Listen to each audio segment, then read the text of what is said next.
Hello and welcome to the 2016 Kickoff edition of This Week at the General Assembly. In this week's show, we'll get an introduction to this year's short session of the North Carolina General Assembly from NCACC Government Relations Director Joanna Reese. We'll also be joined by Sam Hoekstra, NCACC Legislative Counsel, and Hugh Johnson, NCACC Government Relations Coordinator.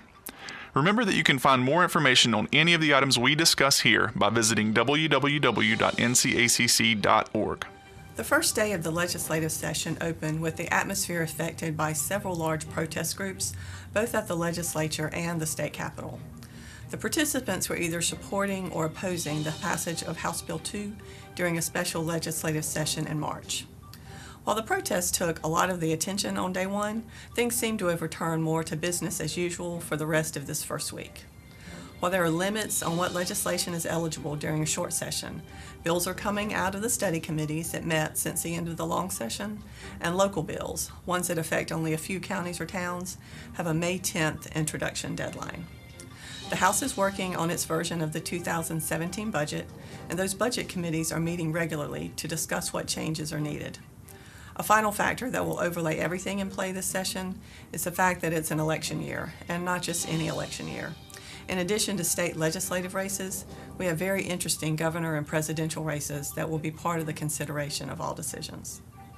Now here are Cassandra Hoekstra and Hugh Johnson with more on this legislative session. Counties have a very focused legislative agenda for the 2016 short session. We have adopted 3 priority goals. The first has to do with school board lawsuits.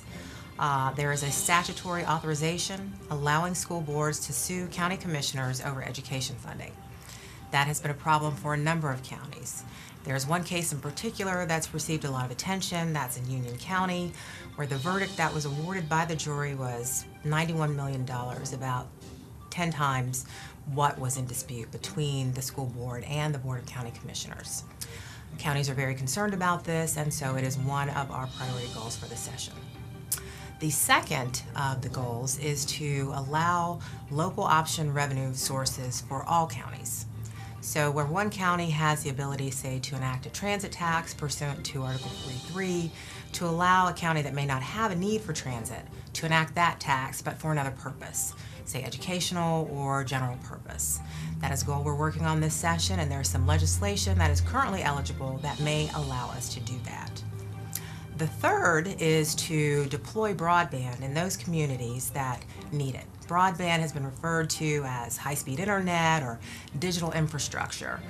The county's goal was to allow counties the ability to install that infrastructure and then lease it to private providers. There was a great deal of opposition to this goal by the telecommunication industry initially. That appears to have softened, and so we are hopeful that we can see this particular goal move forward as well during the short session. The NCACC is proud to announce the Local Government Federal Credit Union Excellence and Innovation Awards Program. As a premier partner, the LGFCU supports NCACC by sponsoring such events as district meetings, the NC Attorneys and DSS Attorneys Conference, County Assembly Day, and as a conference-wide sponsor for our annual conference. For more information about the program, please visit the website that is on your screen. This week, the governor introduced his recommended adjustments to the budget for this year, proposing a $22.3 billion budget with expansions driven mostly from greater than expected personal income tax collections as well as lower than expected growth in Medicaid. The recommended adjustments include an average 5% raise for teachers as well as a one-time 3.5% bonus for teachers. There is no cost of living adjustment or raise for state employees or state retirees, but state employees would receive a one-time 3% bonus. Of interest to counties, our recommendations from the Mental Health Task Force included in the budget that include $30 million in additional funds for mental health programs. If you remember, past President Ronnie Beal served on this task force, and a lot of the initiatives were driven from his efforts as a county commissioner and president of this association.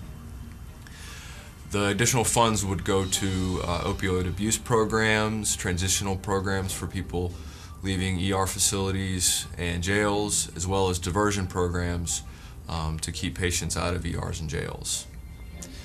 We are working on an in-depth analysis of the budget along with our research team and expect to release that shortly. And we will follow with analyses of the House and Senate budgets as they are released. The House will take up the budget next with a target release date for their proposed adjustments in mid-May, followed by the Senate, who should release their budget shortly thereafter. That's all we have for this week. Remember, for more information on any of the topics we've discussed here, please visit www.ncacc.org. There you can follow us on social media or subscribe to our legislative bulletin to stay up to date on the issues that affect counties. Thank you for joining us. We'll see you next week.